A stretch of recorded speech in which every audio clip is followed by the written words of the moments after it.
Wow, totoo ba?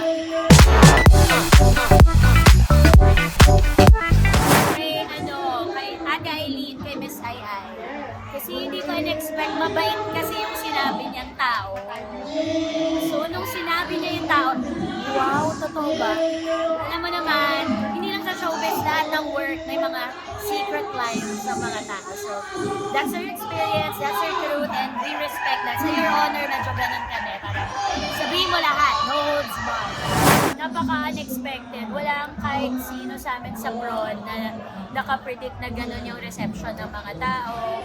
And I especially like the fact na they are all rooting for me and Buboy. Kumbaga nasa amin yung suporta ng mga tao kasi it's a new format and we don't really know kung receptive ba yung tao sa tali-talinohang palabas.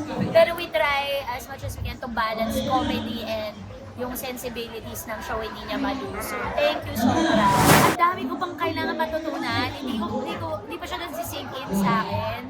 Siguro thank you dahil may tiwala sila na kaya kong i-pull off yung trabaho namin dalawa ni Buboy. Siguro mas gagalingan ko pa kasi para ma-deserve ko yung. At saka, in the future, probably I could host the FAMAS Awards or any big Filipino landmark event, which is actually my dream to host Binibining Pilipinas or become Binibining Pilipinas, ha?